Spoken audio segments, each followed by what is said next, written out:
का चुनाव जो है भारतीय जनता पार्टी हारी हुई लड़ाई लड़ रही है और हर हालत में जो है कांग्रेस पार्टी नगर निगम पे कब्जा करने जा रही है। अब तक जब भी कमेटियों के चुनाव हुए तब भी कांग्रेस हमेशा यहाँ पे काबिज रही और जो पहला नगर निगम बनेगा उसका नेतृत्व भी कांग्रेस पार्टी करेगी और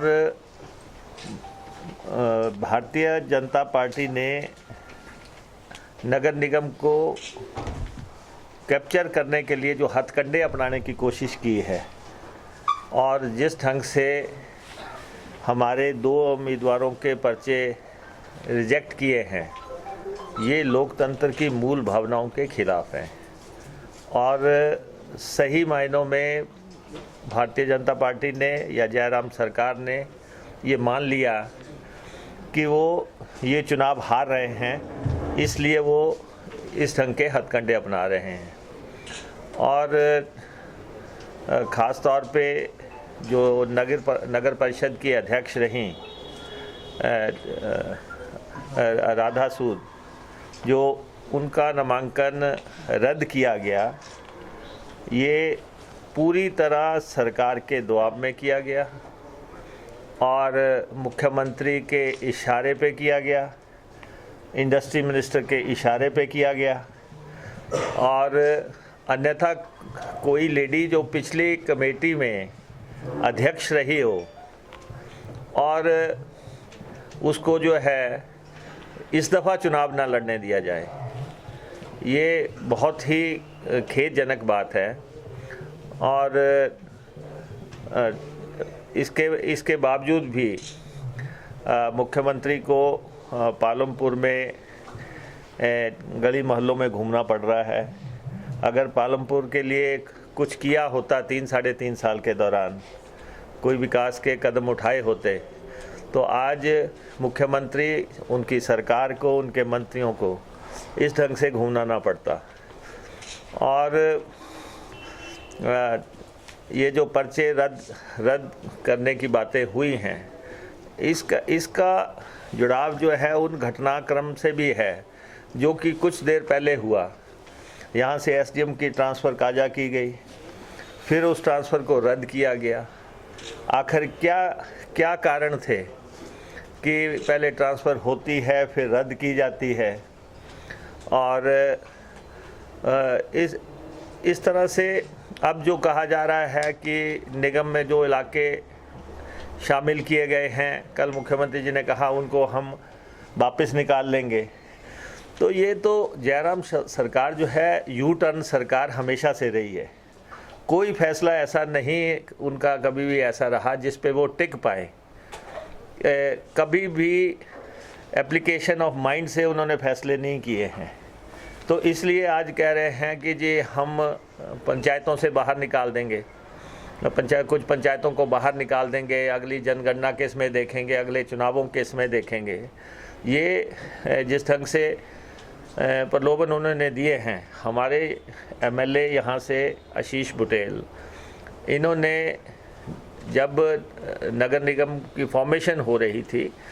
तब इन्होंने कुछ पंचायतों का पक्ष जो है विधान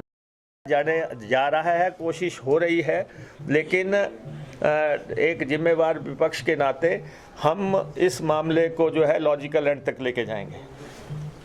सर, विधानसभा में ये मसला नहीं उठाया गया था जब मैटर ये संज्ञान में आया? नहीं, देख 3 दिन अखबार इसको कवर करती रही, लेकिन किसी कांग्रेस ने या किसी और पार्टी नहीं, ये इसमें नहीं, इसमें कोई लगातार हमने इसको 4 कॉलम में नहीं, आपने इसको हाईलाइट किया। I am thankful to you और मीडिया का मैं बहुत आभारी हूँ, आप लोगों का आभारी हूँ कि आप लोगों ने, अगर आप लोग इसको ना उठाते तो शायद हमारे ध्यान में भी ना आता, संज्ञान में भी नहीं आता। और उसके बाद जो